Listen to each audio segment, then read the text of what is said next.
Hello friends, मैं Manish Gautam study with Manish channel पर आप सभी सम्मानित छात्र छात्राओं का हार्दिक स्वागत अभिनंदन करता हूं। दोस्तों, आज हम लोग इस वीडियो में पर्यावरण का अध्ययन करेंगे। इस पर्यावरण से संबंधित कुछ महत्वपूर्ण टॉपिक है जिनका हम लोग इस वीडियो में अध्ययन करेंगे। ये टॉपिक हैं भारतीय वन एवं वन्य जीव, IUCN तथा विभिन्न संकटापन्न जातियाँ, वन संपदा संरक्षण से संबंधित भारतीय प्रयास तथा वन संरक्षण से संबंधित वैश्विक प्रयास। इन सभी चारों टॉपिक से जितने भी प्रश्न प्रतियोगी परीक्षाओं में पूछे गए हैं उन सभी प्रश्नों का अध्ययन इस वीडियो में करेंगे। तो आइए हम लोग एक एक करके सभी प्रश्नों को देखते हैं कि किस किस प्रश्नों को इन प्रतियोगी परीक्षाओं में पूछा गया है। तो पहला प्रश्न है, भारत की सबसे बड़ी मछली है? Stone fish, whale shark, marlin, hilsa. तो जो भारत की सबसे बड़ी मछली है वह है व्हेल शार्क। व्हेल शार्क न केवल भारत की सबसे बड़ी मछली है बल्कि पूरे विश्व की सबसे बड़ी मछली है। यह व्हेल शार्क ऑस्ट्रेलिया तथा अफ्रीका के तटीय क्षेत्रों में अत्यधिक मात्रा में पाया जाता है तथा इस मछली का विस्तार गुजरात के तटीय क्षेत्रों में पाया जाता है। तो हम लोग अगले प्रश्न को देखते हैं। दूसरा प्रश्न कह रहा है, घड़ियाल जो कि मगरमच्छ की एक प्रजाति है बहुतायत में पाया जाता है? किस नदी में? गंगा नदी में, गोदावरी नदी में, कृष्णा नदी में तथा कावेरी नदी में। तो यह जो घड़ियाल है, घड़ियाल गंगा नदी में पर्याप्त मात्रा में पाया जाता है। और घड़ियाल IUCN जो है, IUCN इसके तहत संकटग्रस्त एक प्राणी है। यह जो रेड डाटा बुक है, रेड डाटा बुक जितने भी संकटपन्न या फिर जो विलुप्त के कगार पे प्राणी है उनका डाटा इकट्ठा करता है और इस डाटा को एक रेड कलर के पेज पे लिख करके प्रकाशित करता है, इसलिए इसको रेड डाटा बुक कहा जाता है। तो इस रेड डाटा बुक में घड़ियाल को भी शामिल किया गया है। घड़ियाल एक संकटापन्न प्राणी है। यह जो IUCN है, रेड डाटा बुक है, इसका जो मुख्यालय है वह स्विट्जरलैंड जिनेवा में स्थित है और इसकी स्थापना IUCN की स्थापना वर्ष 1948 में किया गया था। हम लोग दूसरे प्रश्न पर बढ़ते हैं। दूसरा प्रश्न कह रहा है, पगमार्क तकनीकी का प्रयोग किया जाता है वनों में पक्षी का अवलोकन करने में, दुर्लभ वन्य जंतु के वध स्थल में प्रजनन के लिए।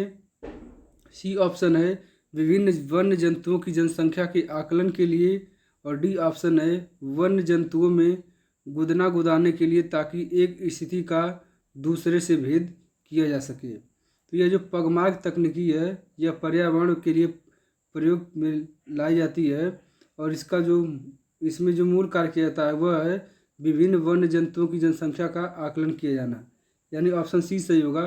पगमार्क तकनीकी के तहत विभिन्न वन्य जंतुओं की जनसंख्या के आकलन किए जाते हैं। हम लोग चौथे प्रश्न की तरफ बढ़ते हैं। चौथा प्रश्न में कह रहा है, यदि आप घड़ियाल को उनके प्राकृतिक आवास में देखना चाहते हैं तो निम्नलिखित में से किस स्थान पर जाना सबसे सही होगा? भितरकनिका मैंग्रोव, चंबल नदी, पुलिकट झील और दीपक झील।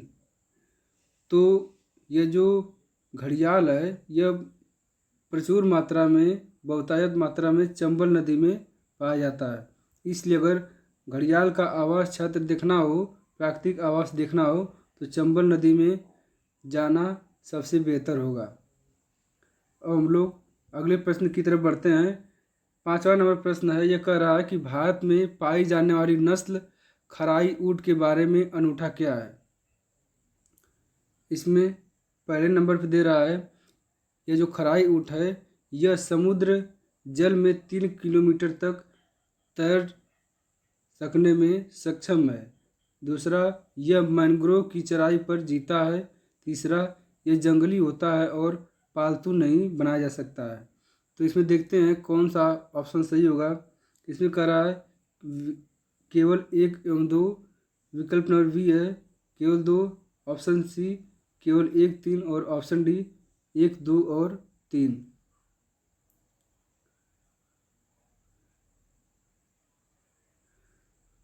तो यह जो खराई ऊँट है, खराई ऊँट यह समुद्र जल में 3 किलोमीटर तक तैरने की क्षमता रखता है और यह मैंग्रोव की चराई पर जीता है। इसलिए ऑप्शन नंबर ए 1 एवं 2 यही सत्य होगा। हम लोग अगले प्रश्न की तरफ बढ़ते हैं। अगला प्रश्न कह रहा है, भारत के किस राज्य में सर्वप्रथम मुख्यमंत्री जन वन योजना का प्रारंभ किया गया? विकल्प ए बिहार, झारखंड, छत्तीसगढ़, केरल।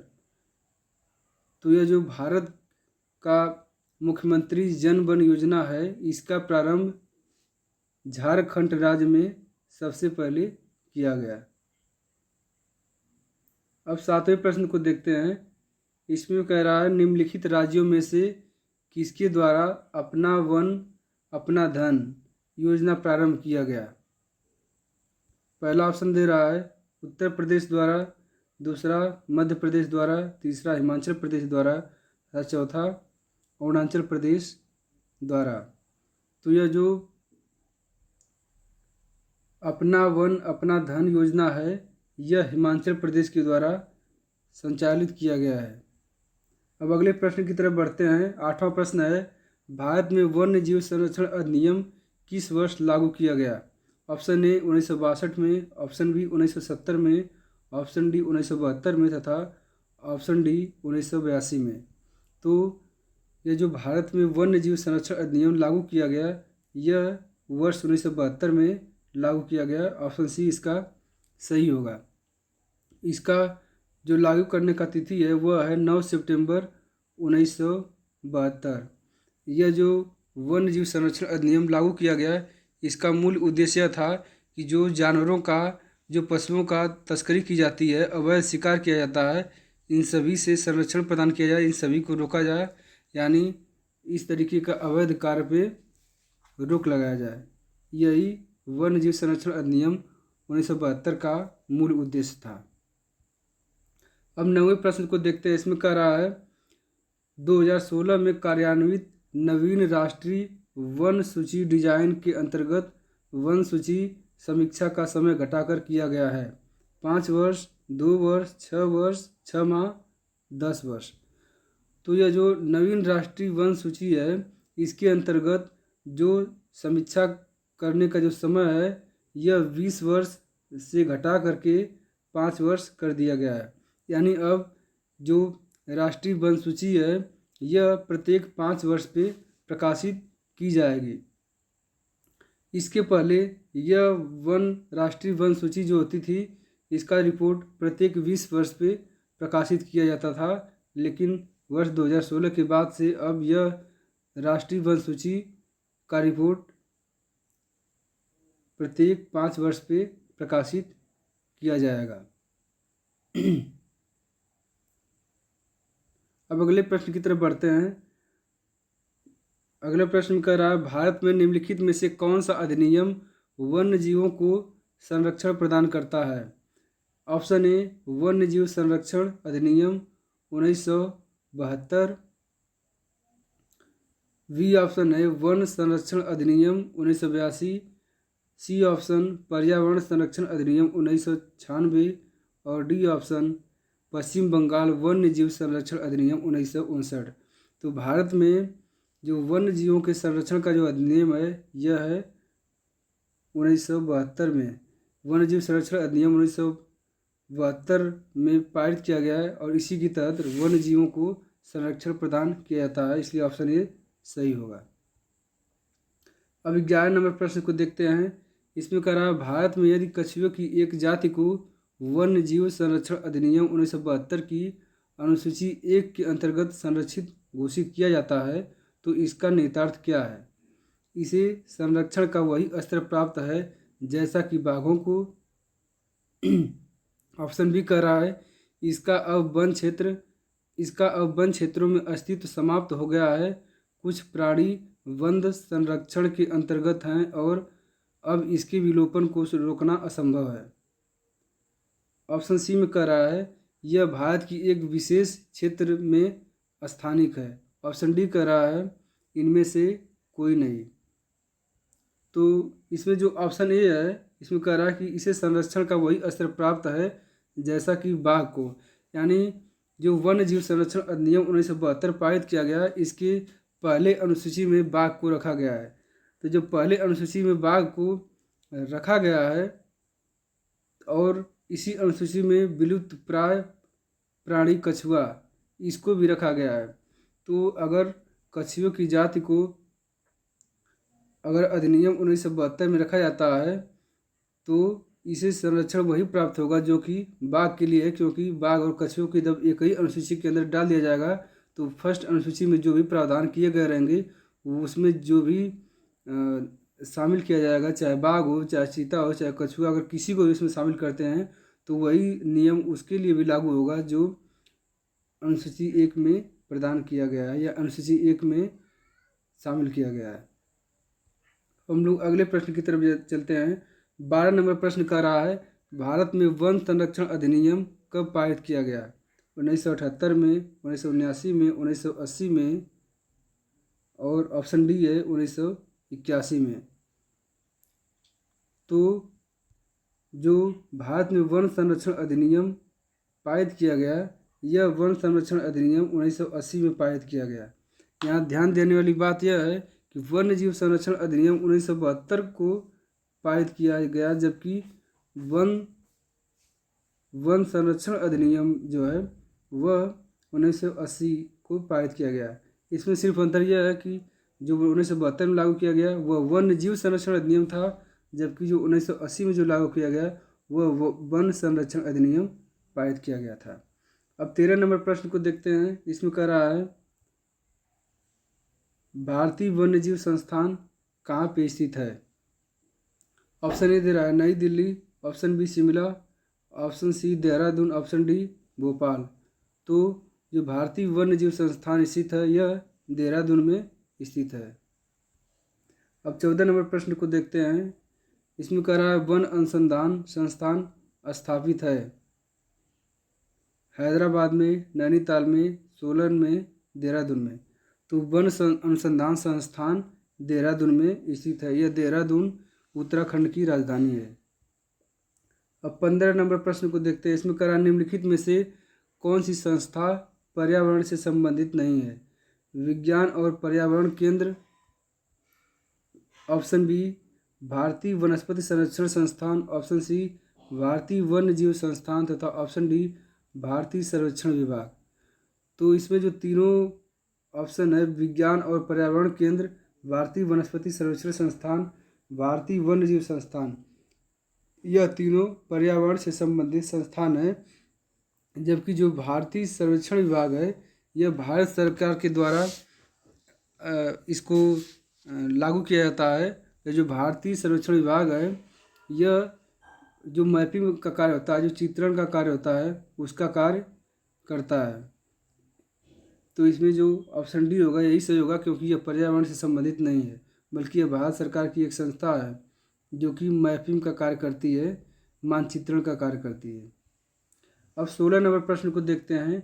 इसमें कह रहा है गैर वन क्षेत्र में विकसित किए गए निम्नलिखित में से कौन से पादप को भारतीय वन संशोधन अधिनियम 2017 में वृक्षों की परिभाषा से विलोपित कर दिया गया है? यानी किस पादप को भारतीय वन संशोधन अधिनियम 2017 के द्वारा पादप की श्रेणी से हटा दिया गया?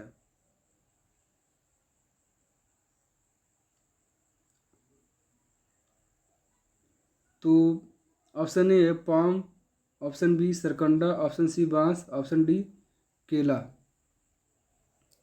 तो इसमें जो बांस है इस बांस को वृक्ष के श्रेणी से हटा दिया गया है।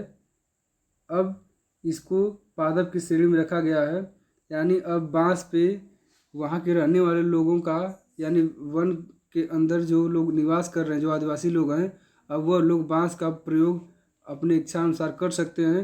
अब बांस का प्रयोग करना इलीगल नहीं होगा, अवैधानिक नहीं होगा, क्योंकि अब बांस को वृक्ष के श्रेणी से हटा दिया गया है और इसको अब एक पादप की श्रेणी में रखा गया है। पादप की श्रेणी में मतलब कि एक घास की श्रेणी में इसको रखा गया है।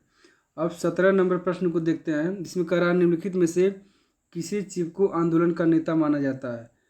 Option A Medha Patkar, option B Baba Amte, option C Sundarlal Bahuguna, option D Kiran Bedi. तो ये जो चिपको आंदोलन है यह 1973 में चलाया गया था और इसके जो प्रणेता हैं वह हैं चंडी प्रसाद भट्ट। जो चंडी प्रसाद भट्ट हैं इसके प्रणेता, चिपको आंदोलन के प्रणेता ये चंडी प्रसाद भट्ट हैं। यह मुख्य नेतृत्व के रूप में थे, जबकि इनके जो सहायक के रूप में थे वह थे सुंदरलाल बहुगुणा। क्योंकि इसमें ऑप्शन में चंडी प्रसाद भट्ट को नहीं दिया, इसलिए सुंदरलाल बहुगुणा ऑप्शन सी सही होगा। अब 18 नंबर प्रश्न को देखते हैं, चिपको आंदोलन के प्रणेता कौन है। मेधा पाटकर, एम.एस. स्वामीनाथन, सुंदरलाल बहुगुणा, चंडी प्रसाद भट्ट। तो चिपको आंदोलन के जो प्रणेता है वह हैं चंडी प्रसाद भट्ट। चंडी प्रसाद भट्ट ने सबसे पहले 1964 में दासोली ग्राम स्वराज मंडल की स्थापना की थी। यह स्थापना चंडी प्रसाद भट्ट के द्वारा किया गया और इसी के परिणाम स्वरूप बाद में आगे चल करके चिपको आंदोलन का नींव पड़ा। तो वर्ष 1973 में आगे चल करके चंडी प्रसाद भट्ट के द्वारा वनों के संरक्षण के लिए चिपको आंदोलन चलाया गया। इस आंदोलन के तहत जो महिलाएं होती थी, जो वनों को बचाने के लिए जो आंदोलनकारी थे वह पेड़ से चिपक जाते थे, ताकि जो पेड़ों को काटने के लिए जो आते थे वह पेड़ को न काट सके। इस प्रकार से पेड़ों का बचाव करते थे और इसीलिए चूँकि पेड़ों को चिपक कर पकड़ लेते थे, इसीलिए इसका नाम चिपको आंदोलन पड़ा। अब 19 नंबर प्रश्न को देखते हैं, इसमें कह रहा है चिपको आंदोलन मूल रूप से किसके विरुद्ध था। जल प्रदूषण के विरुद्ध, ध्वनि प्रदूषण के विरुद्ध, वन कटाई के विरुद्ध, सांस्कृतिक प्रदूषण के विरुद्ध। जो चिपको आंदोलन था यह मुख्य रूप से वन कटाई के विरुद्ध था। चिपको आंदोलन में जितने भी वन थे, जितने भी पेड़ थे, उनको काटने से रोका जाता था। उनको न काटा जाए इसके लिए जो महिलाएं होती थी, जो पुरुष होते थे, वो पेड़ को पकड़ करके चिपक जाते थे, इसीलिए इसको चिपको आंदोलन कहा जाता है। अब 20 नंबर प्रश्न को देखते हैं, इसमें कह रहा है चमोली के रैणी गांव में किसके नेतृत्व में वन कटाई के विरोध में आंदोलन चलाया गया। सुंदरलाल बहुगुणा, चंडी प्रसाद भट्ट, गौरा देवी, कल्याण रावत।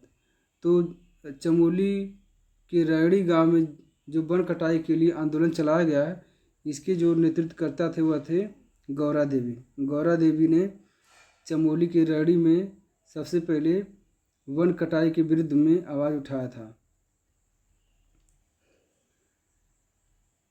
राजीव गांधी वन्य जीव संरक्षण पुरस्कार दिया जाता है।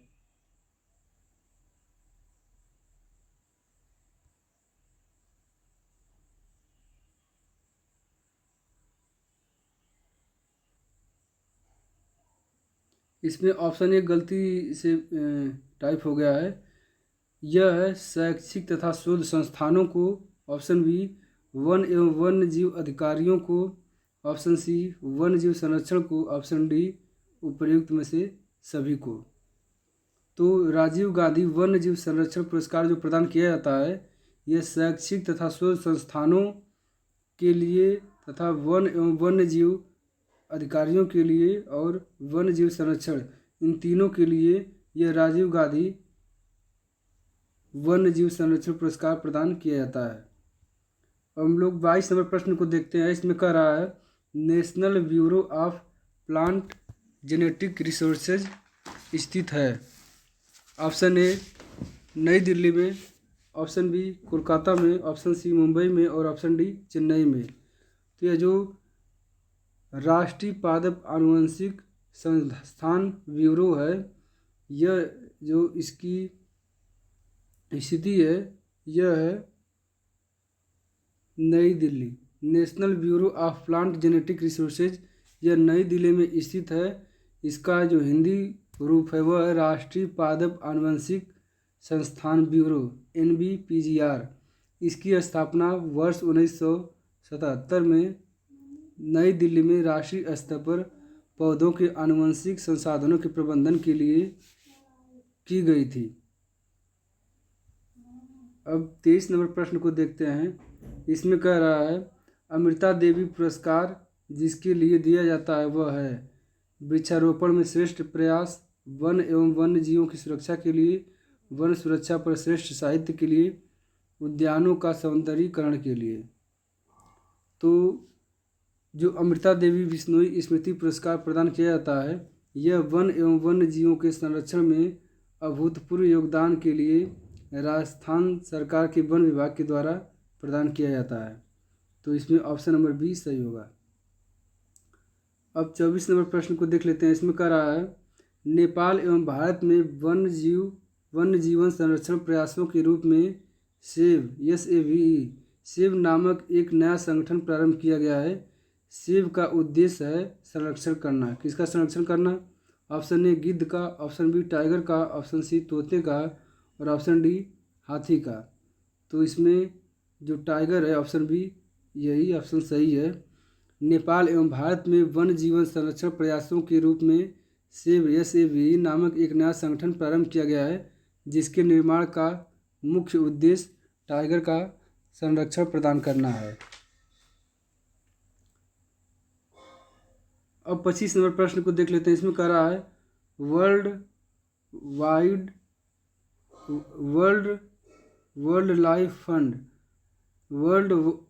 लाइफ, ये जो वर्ल्ड लाइफ ये होगा वाइल्ड लाइफ फंड। WWF का प्रतीक जानवर कौन सा है? शेर, जॉइंट पांडा, हॉर्नबिल, सफ़ेद भालू। तो WWF का जो प्रतीक जानवर है वह है जॉइंट पांडा। वर्ल्ड वाइल्ड लाइफ फंड ने 1961 में अपनी स्थापना से इस संगठन के प्रतीक चिन्ह के रूप में जॉइंट पांडा को अपनाया था। जॉइंट पांडा का जो वैज्ञानिक नाम है वह है एलुरोपोडा